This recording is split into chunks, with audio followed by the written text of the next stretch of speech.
The night the storm destroyed everything was the night Mabel's life began to change. She had always lived a quiet life in her tiny village with her mother, Patience, who had raised her alone after Mabel's father died when she was just a baby. Being an only child made Mabel the treasure of her mother's heart, but it also made their struggles heavier. Patience often said, "If your father was alive, life would have been easier," but she never complained. She worked on small farmlands to feed them, even when the soil refused to cooperate. That night, the rain came with anger. It started softly in the evening, but by midnight the sky roared like a wounded beast. Wind slapped the windows of their small mud hut. Water pushed through the roof. Mabel woke up terrified as thunder cracked through the darkness. "Mama!" she cried, jumping off the small bamboo bed. Patience rushed to her, holding her tightly as the wind grew wilder. The roof began to shake violently. Patience whispered, "Mabel, hold my hand. If anything happens, don't leave my side." But they didn't have time. The roof suddenly split open and collapsed with a loud crash. Cold rainwater poured in. Patience screamed, grabbed Mabel's hand, and pulled her out of the hut as the walls began to fall apart. They ran under the heavy rain, both shaking. When the storm finally calmed, their home, everything they owned, lay broken on the muddy ground. Mabel stood staring at the ruins, with wet tears running down her face. "Mama, where will we sleep?" she whispered. Patience held her tightly. "My daughter, this village cannot help us anymore. We are leaving for the city. God will make a way." The next morning, villagers came with sympathy, but very little help. A few old clothes, a small bag of Gary, a little money. Patience looked at her daughter's sad eyes and made a decision that hurt and healed at the same time. They would leave everything behind. The journey to the city was long and rough. The bus coughed out black smoke as it carried them away from the village. Mabel looked out of the window and watched the only world she had known disappear behind tall trees. Patience held her daughter's hand. "Whatever happens, remember you are all I have. And I am all you have." Mabel nodded silently. The city welcomed them with chaos. Cars honked, people yelled prices, motorbikes flew past, and sellers shouted from every corner. Mabel felt lost. She held her mother's wrapper like a little child. They found a small single room in an overcrowded building. The room was too tiny for comfort, but it was all they could afford. Patience used almost all their money to pay the first rent and bought a tray of fruits so Mabel could begin selling the next morning. Mabel didn't complain. She woke up early, swept the little compound, washed her face, and helped her mother organize the fruits. Patience touched her cheek. "My child, I'm sorry life is hard." Mabel smiled softly. "Mama, as long as we are together, we will be fine." The roadside where Mabel sold fruits was noisy and full of different people. The sun burned her skin daily, but she worked with grace. Her beauty attracted attention, her rich dark skin, soft eyes, neat braids, and a smile that carried peace even in struggle. She always greeted everyone with respect. People soon began to buy from her, not just because of the fruits, but because of her kindness. It was on one bright morning that destiny moved quietly. A black luxury SUV slowed down near the junction. Inside it sat Frederick, the only son of billionaire businessman Richard and his powerful high society wife Margaret. Frederick was handsome in a way that made people stare without understanding why. Tall, well-built, calm, disciplined, with eyes that looked like they could see through lies. He was not the type that stopped for roadside sellers, but something made him look twice. He saw a young girl wiping sweat from her forehead while smiling peacefully at a customer, her eyes soft and innocent. Something pulled him. He asked the driver to slow down further. He looked at her face again, and something inside him shifted. She didn't see him. She was busy arranging fruits.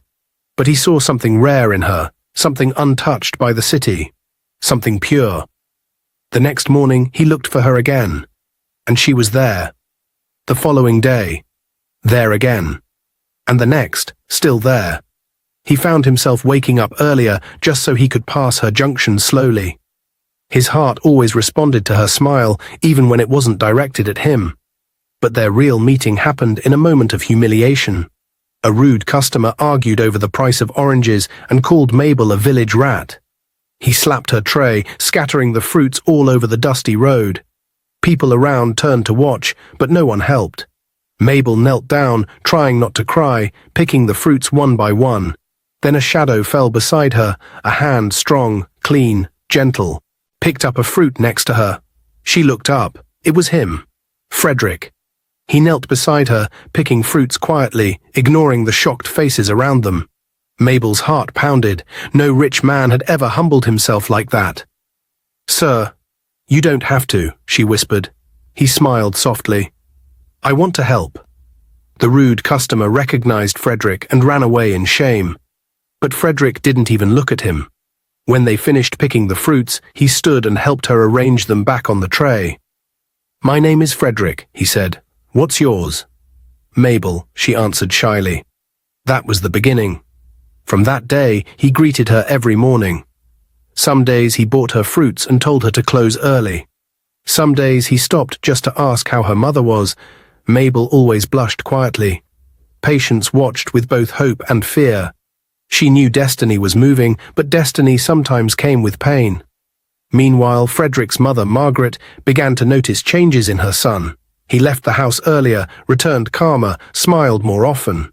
Margaret was not a woman who liked surprises. She knew her place in society. She knew the value of status. And she already had a woman chosen for her son, Tracy, the wealthy daughter of their longtime family friends. Margaret had plans, big plans. Plans that did not include a fruit-selling girl, and the storm of rejection was preparing to rise. Frederick went home that evening thinking only about Mabel. He tried to distract himself with work, meetings, emails, and calls, but her gentle face kept returning to his mind. He didn't understand why a simple girl selling fruits touched him so deeply. He had met rich girls, girls dressed in diamonds, girls who drove luxury cars, girls who posed for cameras anytime they saw him. But none of them made him feel what Mabel made him feel. Peace. It was like her smile entered his chest and stayed there. Meanwhile, in their small room, Mabel tried to hide her excitement from her mother. She sat on the little foam mattress, washing the fruits she didn't sell. Patience looked at her daughter's glowing eyes and sighed heavily. "My child," she said quietly, "does this man disturb your heart?" Mabel froze, pretending not to understand. "Mama, he is just someone who helped me." Patience's voice softened. "You are my only child. I know when something touches your spirit. Be careful. City men can be sweet today and bitter tomorrow." Mabel nodded silently, but her heart refused to forget the way Frederick had knelt beside her, like she was important. That night she slept with a smile she tried to hide. The next morning came with fresh sunlight, and as usual Mabel stood at the junction with her fruits. But this time she found her heart beating fast as cars passed. When she finally saw the familiar black SUV, her fingers trembled slightly. The car slowed down. The tinted window rolled down. Their eyes met. Frederick greeted her with the kind of smile that a man gives only when he is happy to see someone. "Good morning, Mabel." Her voice shook a little. "Good morning, Frederick." He bought fruits he didn't need, just to talk to her. "How is your mother?" he asked. She smiled softly. "She is fine, thank you." He nodded, but he didn't drive away immediately. He simply watched her for a moment, as if memorizing her face. Then he said something that made her heart skip a beat. "Can I see you later today? After your work?" Mabel's breath caught. She didn't want to look too excited. "Where?" she asked quietly. "Just here. I will pick you and your mother. I want to buy you both lunch." Mabel blinked in surprise. "Lunch?" Frederick nodded. "If it's okay." Mabel nodded shyly. "I will ask my mother." Frederick drove off, leaving Mabel in a mixture of joy and fear. She had never entered a restaurant in her life. She had never sat at a table with a rich man. She had never imagined being invited by someone as handsome and gentle as Frederick. When she returned home to tell Patience, her mother dropped the pot she was washing. "Lunch? With who?" "Frederick," Mabel whispered. Patience grabbed her chest. "God of Abraham." Mabel looked down. "Mama, he is kind. He wants to meet you." Patience didn't know whether to rejoice or to cry. She sat down slowly and pulled her daughter close. "My child, listen to me. If his intentions are pure, God will show us. If not, God will protect you. But we must go. We cannot refuse the invitation. Respect is important. When afternoon came, Mabel and her mother dressed in their best clothes. Mabel wore a simple long gown with faded flowers, and Patience wrapped a clean scarf around her head. They looked humble but neat. When Frederick's black SUV arrived, neighbors came out to stare. Whispers started immediately. Who is that man? Is he a politician? Look at the car. Ah, he is greeting Mabel's mother respectfully. Oh. Mabel's heart almost burst from embarrassment and pride mixed. Frederick stepped out of the car himself and greeted Patience with deep respect. Good afternoon, Ma. Patience smiled shyly. Good afternoon, my son. Thank you for inviting us. He opened the car door for them. The entire compound gasped. A whole rich man opening door for a poor woman, they whispered. The moment they entered the restaurant, Patience almost cried. Everything was beautiful. Lights, clean tables, marble floor. She held Mabel's hand tightly. Frederick noticed and gave her a reassuring smile. He ordered simple food he knew they would be comfortable with. He talked gently, never showing pride. He asked about their journey from the village, their challenges, their hopes. Mabel watched him and realized something. He didn't treat them like poor people. He treated them like human beings. When the meal ended, Patience blessed him. My son, God will lift you higher. Frederick bowed his head in gratitude, but as he drove them home, something he didn't expect happened. Margaret, Frederick's mother, was in that exact area. She had gone earlier that afternoon to visit the mother of one of their housemaids who had suffered an accident days ago. Margaret didn't visit poor people often, but this maid had served the family for more than 20 years, so she felt obligated to stop by. She was just stepping out of the compound, about to enter her own car, when she noticed a black SUV approaching from a distance. She narrowed her eyes. She knew that car. She knew that number plate. Her heart dropped. That looks like my son's car, she murmured, stepping closer to the gate. But the tinted windows hid the faces inside. She could not see who exactly was in the vehicle. But the woman standing beside her, the maid's older cousin, spoke quickly before thinking. Ah, madam, you don't know. That wealthy young man, the owner of that car, he always comes here. They say he comes to see his girlfriend. The girl stays around this area. Margaret froze. What did you say?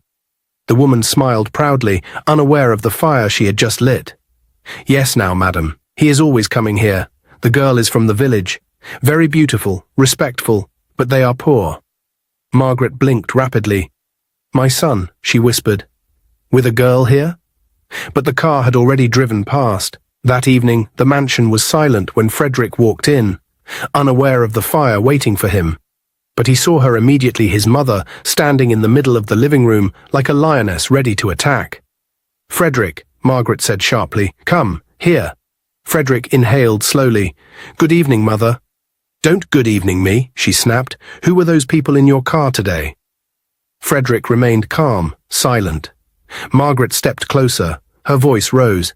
I said, who were they? A mother and her daughter, Frederick answered quietly. Margaret's eyes narrowed. From where? Frederick looked her boldly in the eyes. I didn't ask them for a location, but if you want me to guess, I'll say heaven. Margaret felt her chest tighten. So you refuse to answer me? Frederick shrugged lightly, calm, unbothered. Mother, they are my friends, that's all. Margaret frowned. You think I don't know? You think I can't see? They look like village people. Poor, illiterate people. Frederick's jaw tightened, but his voice remained calm and respectful. What's wrong with people from a village? Margaret gasped like he had spit on her crown. Village? In your car? You were driving around with poor people? Yes, he answered simply. Margaret nearly fell backwards. And what were you doing with them? Eating lunch. Margaret held her chest dramatically. Lunch? Lunch with villagers? With commoners? Frederick looked her straight in the eye, unshaken. Is poverty a disease, mother? Margaret pointed her long, sharp finger at him, like she was declaring war. Don't you dare challenge me. Do you know who we are? Do you know the level of this family? Do you know how society will mock us if they see you mingling with poor people? Frederick stayed silent, but his silence was louder than shouting. Margaret paced, boiling. You know very well that Tracy is the girl for you. Her family is our family. We agreed on this years ago. Frederick's voice became firm. You agreed, Mother, not me. Margaret frowned. You will not embarrass me because of some roadside girl.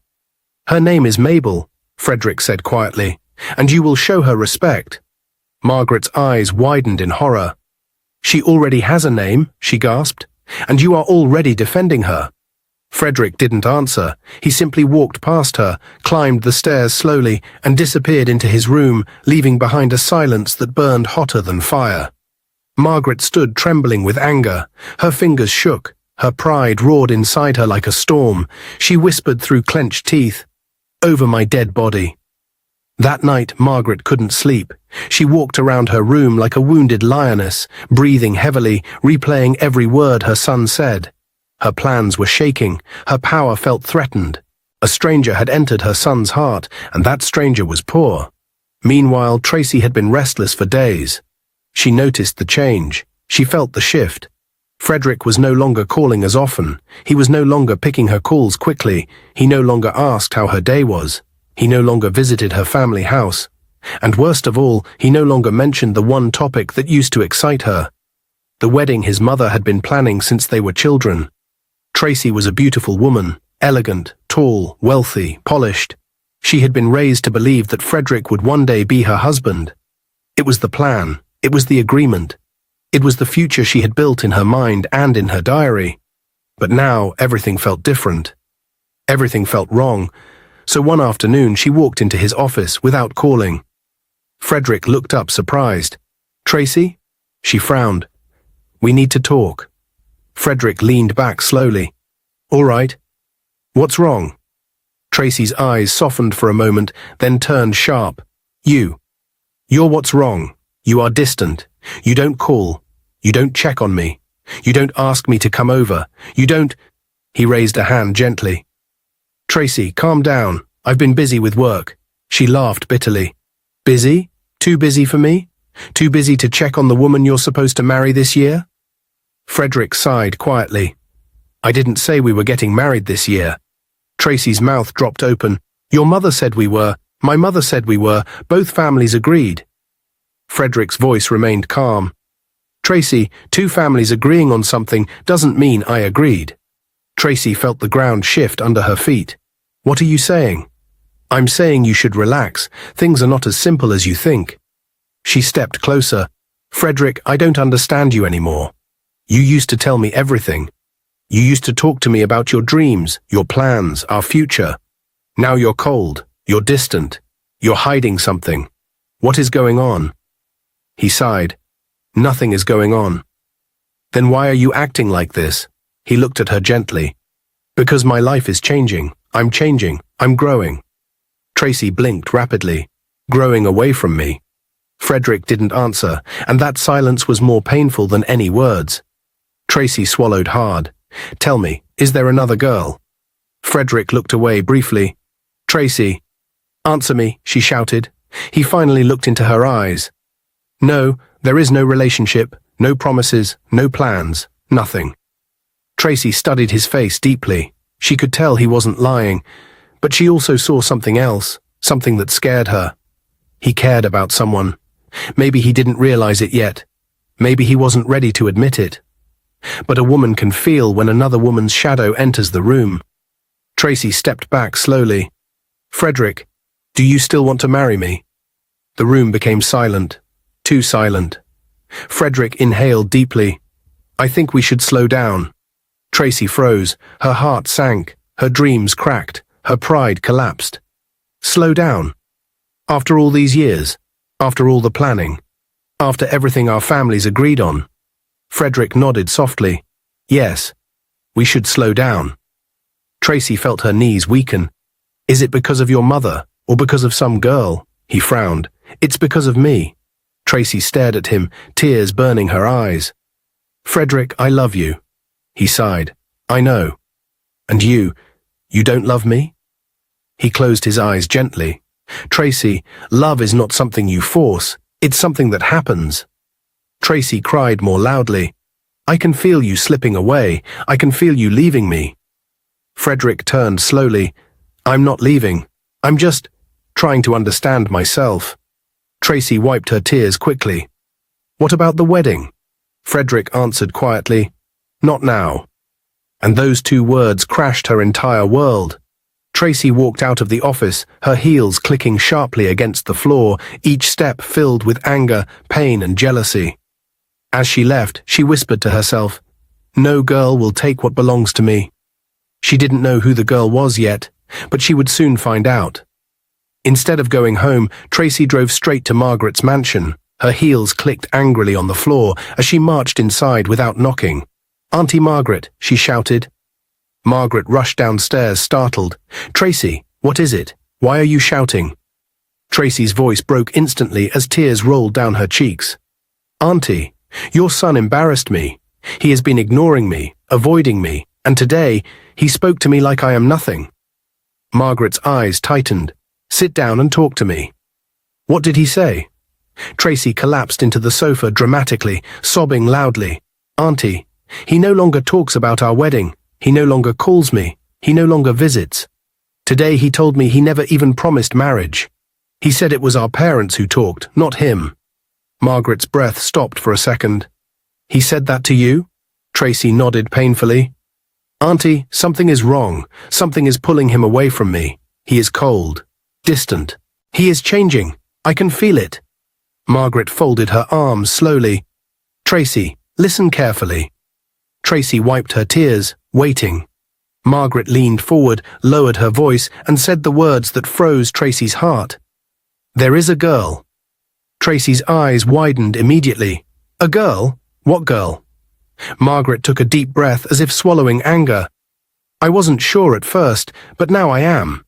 Yes, there is a girl my son has been seeing. Tracy covered her mouth in shock. I knew it. I knew it. That is why he has been avoiding me. That is why he no longer talks about our wedding. Margaret continued bitterly. And do you know the worst part? What? Tracy whispered shakily. She is not even from a good home. She is not from a wealthy family. She is a fruit seller. Tracy stood up instantly. A what? A fruit seller, Margaret repeated, disgust dripping from her voice. A poor girl from the streets. Someone told me where she sells fruits every morning. I didn't want to believe it until today. Tracy's mouth dropped open. So this is why he doesn't want to marry me? Because of a poor, roadside girl? Margaret nodded slowly. Yes, that is the girl. A nobody. A girl far beneath this family. Tracy clenched her fists in rage. Auntie Margaret, this is my right. Your son is my fiancé. Our families agreed when we were children. That girl has no place in this story. Margaret touched her shoulder firmly. I am solidly behind you, Tracy. Do you hear me? Solidly. Tracy breathed heavily, anger boiling inside her. You must not sit and watch a poor girl take your man, Margaret continued. You must show her that she cannot climb where she does not belong. Tracy stepped closer. Auntie Margaret, tell me where she is. Margaret walked to a drawer, opened it slowly, brought out a folded paper, wrote an address, then turned around with a cold smile. She sells fruits here, she said, handing the paper to Tracy. Every morning. Tracy snatched it. I will go there. I will deal with her. She will regret ever looking at him. Margaret nodded proudly. Teach her, her level. Remind her that poverty has boundaries. Tracy stormed out of the mansion like a woman ready for battle. Rage boiling, jealousy burning, and determination shaking her entire body. This was the moment Tracy declared war. Tracy drove straight to the location Margaret wrote for her, her anger boiling like hot oil. She parked her car carelessly by the roadside, stepped out in her designer heels, and scanned the area like a hungry lion searching for prey. She looked left and right, walking fast toward the line of fruit sellers. Her heart thumped with jealousy and hatred. Where is she? Tracy muttered. Where is that stupid girl?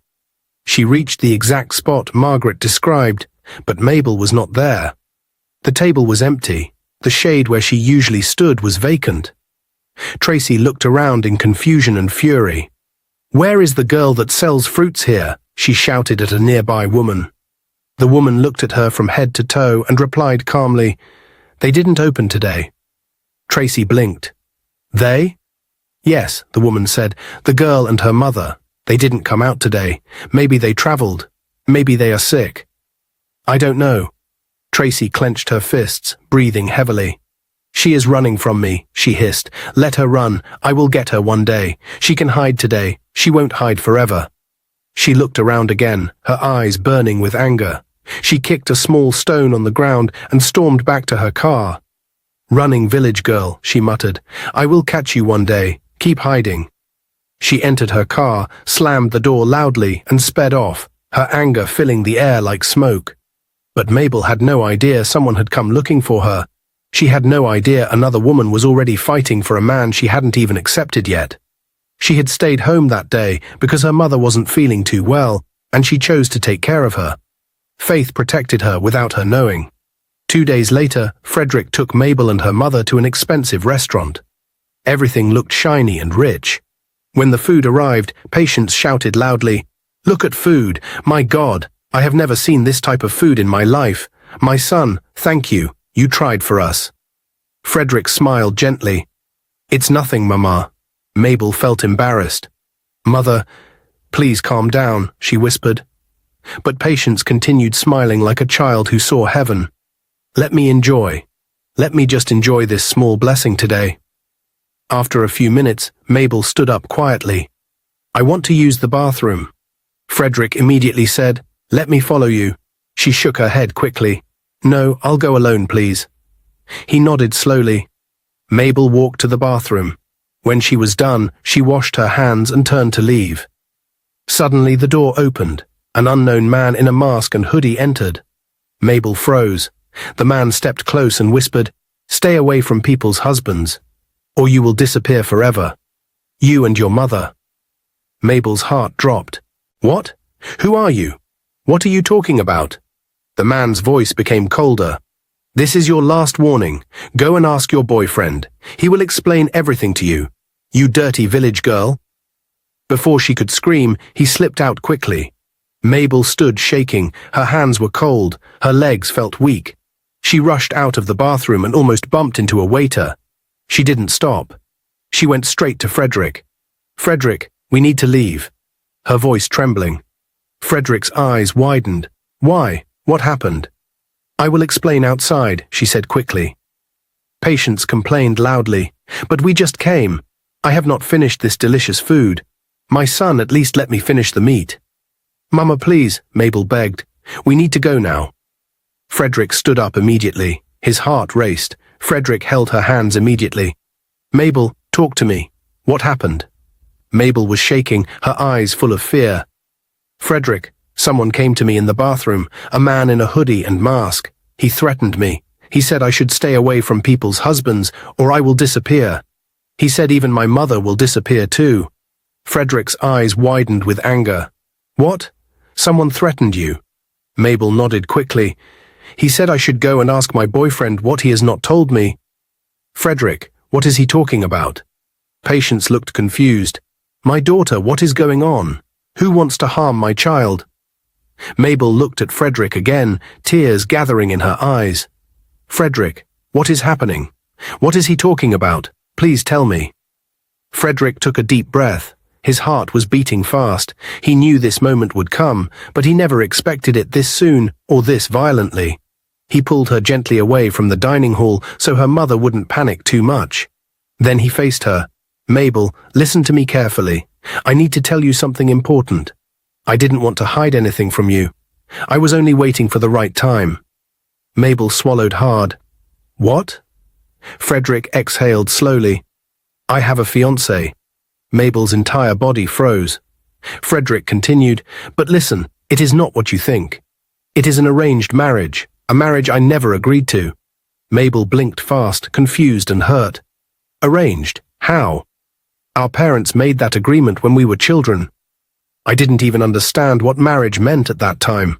Tracy, she is the girl. Her family and my family promised each other that when we grow up, we will marry." Mabel looked down. "So the man was right. You already have someone." Frederick stepped closer. "No, I do not have anyone. I do not love Tracy. I do not want her. I have never wanted her." A tear escaped Mabel's eye. "Then why is she threatening me?" Frederick clenched his fists. Because she and my mother think I belong to her. They think I have no choice. They think money gives them the right to control my life. Mabel wiped another tear. So, I'm the outsider. The poor girl they want to chase away. Frederick shook his head. No, Mabel, listen to me. It's you I love. You, not Tracy. Not any other girl. You. I know it sounds fast. I know it seems sudden, but I'm not someone who lies about feelings. When I saw you, when I got to know you, something in me chose you. Mabel's heart trembled. She wanted to believe him, but fear was eating her inside. Frederick continued, his voice full of fire. I will never marry Tracy, never. I don't care about any agreement made when I was a baby. I don't care what society thinks. I don't care who is angry. I choose you, Mabel. I choose you with everything inside me. Mabel looked up at him. But your mother hates me. She will never decide my future, Frederick said firmly. I'm a grown man. I make my choices. And I choose you. Mabel breathed shakily. Frederick, this is too much for me. My mother. My life. I don't want trouble. You won't be in trouble, he said softly. I promise you. I didn't expect Tracy to go this far, but now that she has started sending threats, I will end this once and for all. He held her hand tighter. Please, don't leave me, Mabel. She looked into his eyes, steady, sincere, desperate. I won't leave. But Frederick, I'm scared. Frederick pulled her gently into his arms. I know. And I'm sorry. But I will protect you with everything I have. I won't let anyone scare you again. At that moment, Patience walked toward them. My children, she said anxiously. Are we going? Frederick nodded. Yes, Mama Patience, we are leaving. I will explain everything later. Patience frowned. But my son, I have not finished eating. Frederick forced a smile. I will bring you back another day, Mama. Much better than this. Frederick drove straight to Tracy's house the next morning, his face cold with anger. When her mother opened the door, she smiled as if she had been expecting him. Frederick, my son, come inside, she said sweetly, pretending nothing was wrong. But Frederick didn't smile. He didn't even greet her properly. He walked inside like a man carrying fire in his chest. Tracy's mother closed the door and followed behind him. Is everything okay? She asked, acting innocent. Frederick turned sharply. No, nothing is okay. I came here because I need answers. Tracy's mother blinked. Answers? About what? Frederick's voice rose slightly. About the nonsense happening around me. About the threats. About the insults. About the stupid game you and my mother are playing. Tracy's mother's smile vanished slowly. What do you mean by that? Don't pretend, Frederick snapped.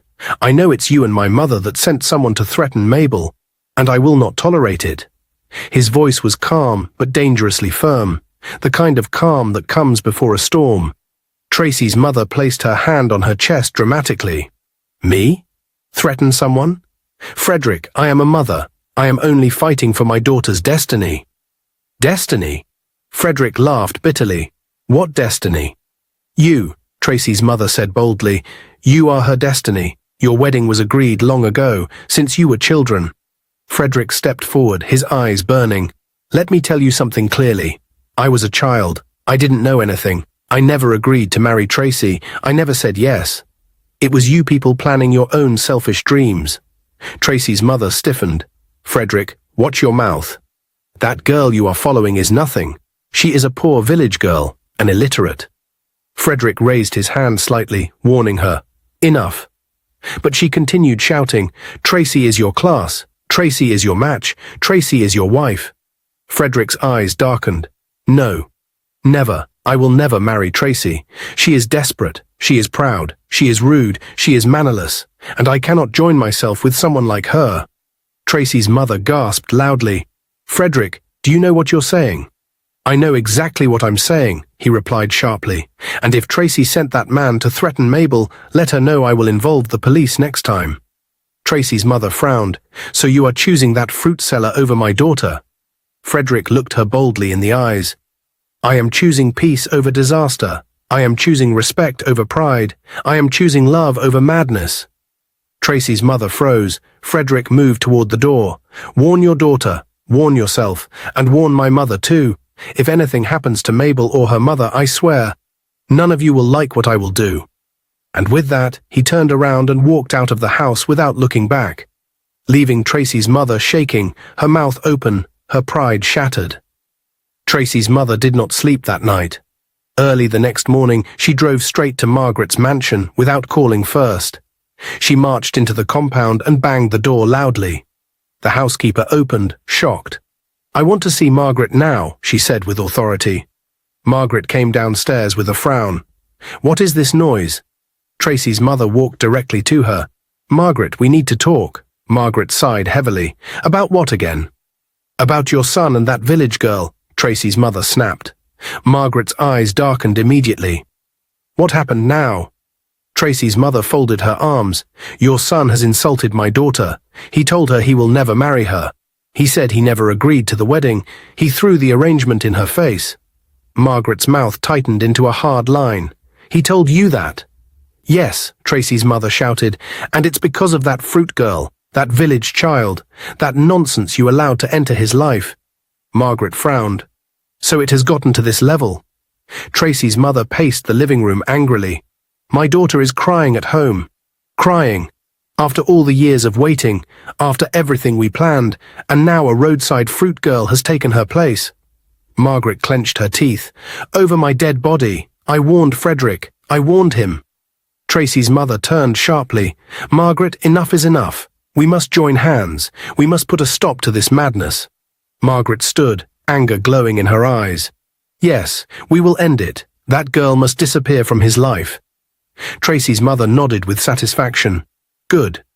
Because I will not sit down and watch a girl from poverty push my daughter aside." Margaret whispered coldly, "We will do whatever it takes to protect our children's future." Few days later, Frederick sat quietly beside his father in the private study. Richard looked tired, older than usual, like all the drama had added 10 years to his face. He released a long sigh and said, "Son, we need to talk, man to man." Frederick asked, "Dad, what is it?"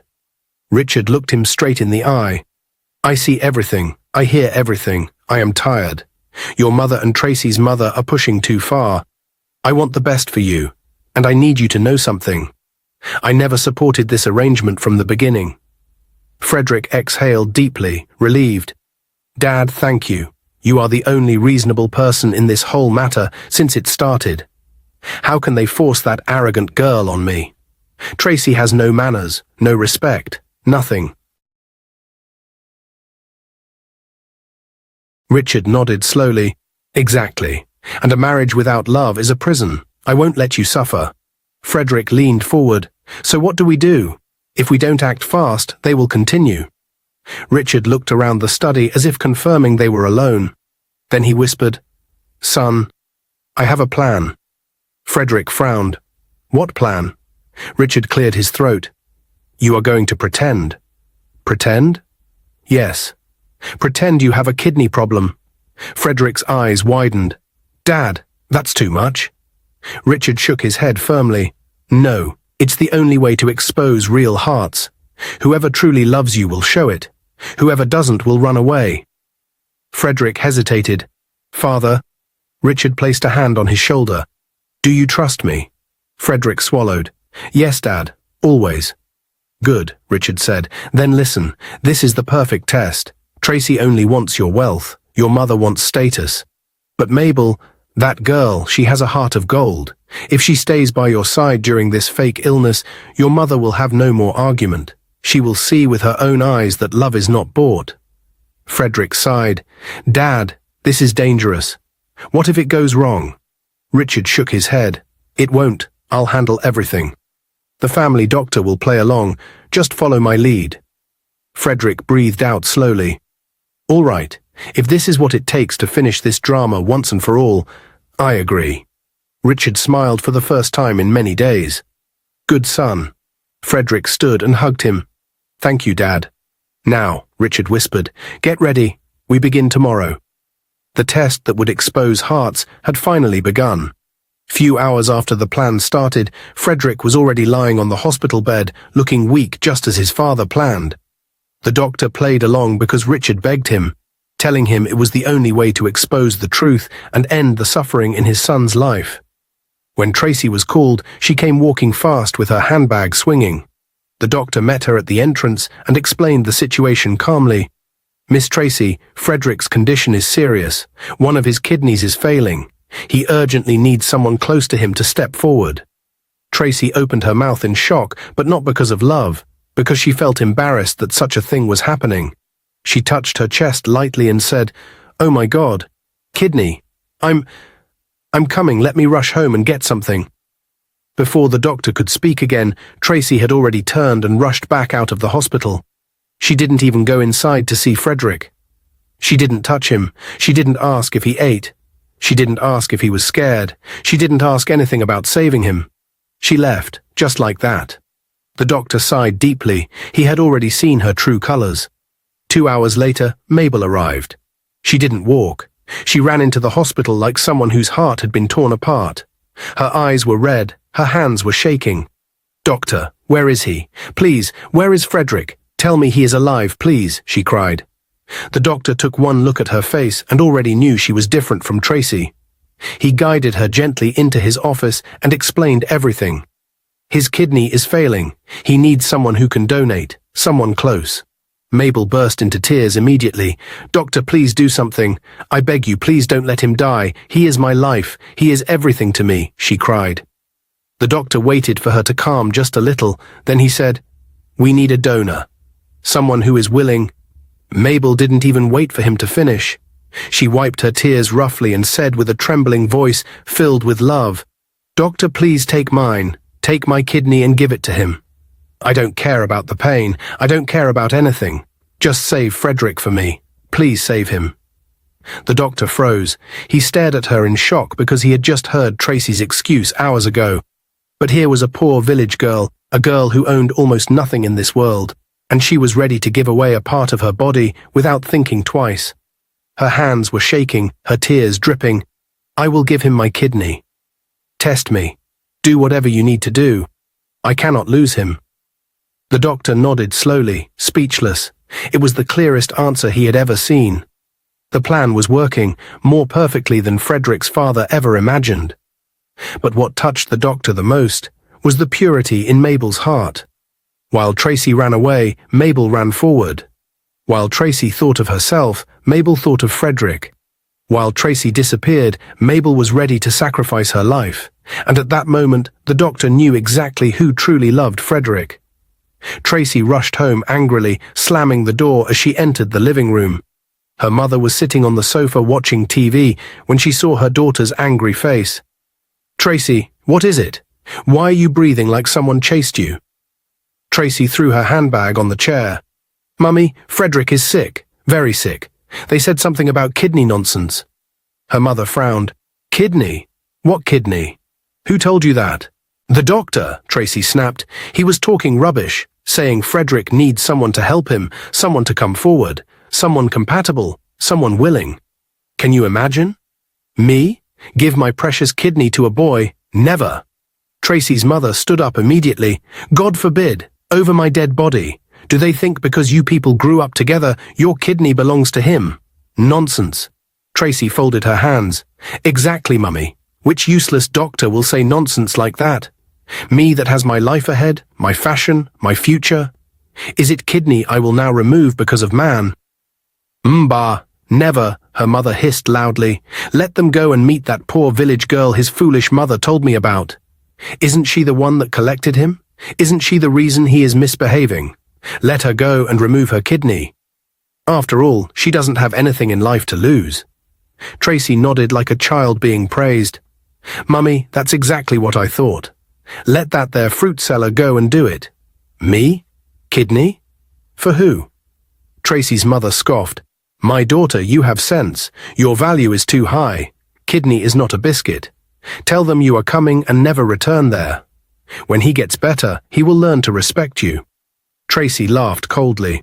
"Mummy, don't worry. I already told the doctor I needed to pick something at home. He will wait for me until night. Let me see what he can do. Her mother clapped her hands. Good, let them suffer. Let that poor girl run up and down. This is what his mother and father caused. They allowed him to start going near poor people. Now see where it has ended. Tracy smiled wickedly. By the time he wakes up, he will understand who truly loves him.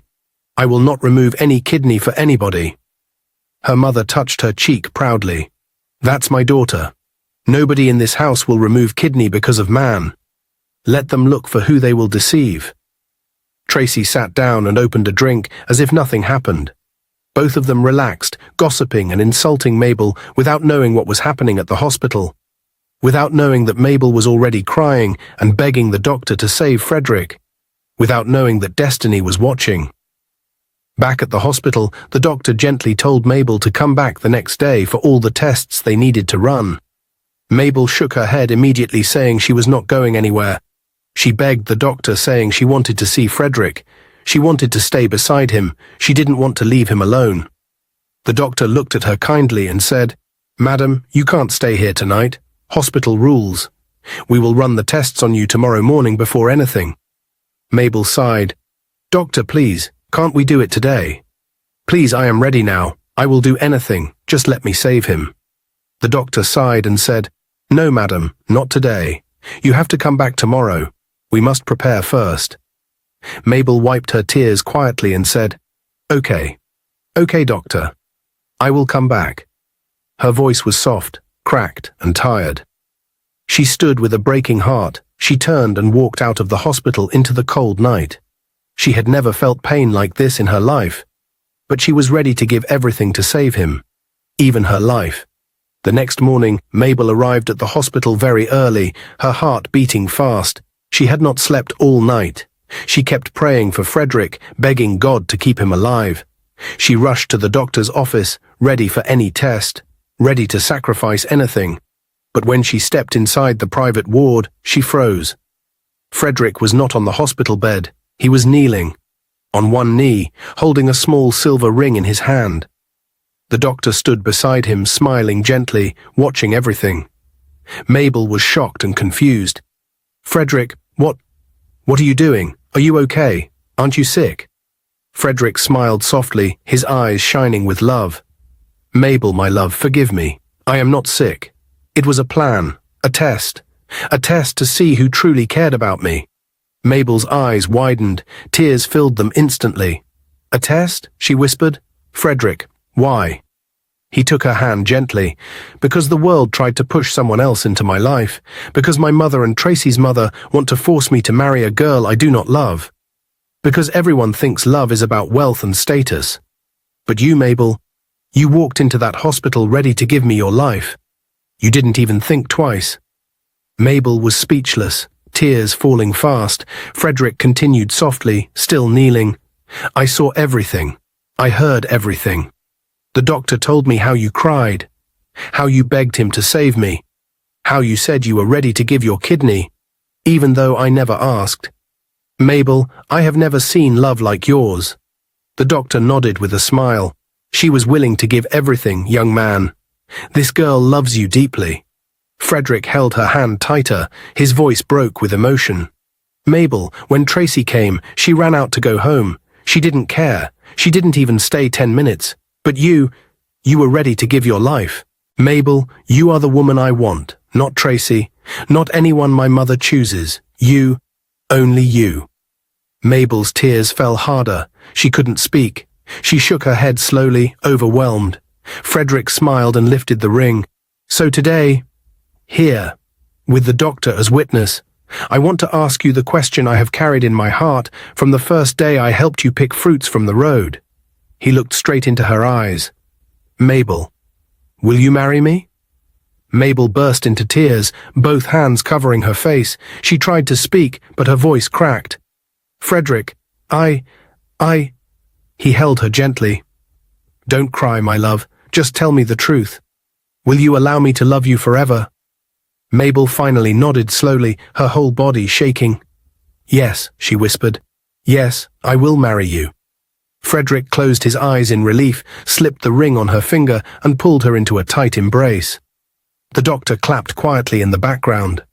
At that moment, Mabel felt like the poor village girl inside her died. And a new woman was born. The woman who just accepted a billionaire's proposal. The woman Faith had chosen. Tracy heard the news later that afternoon.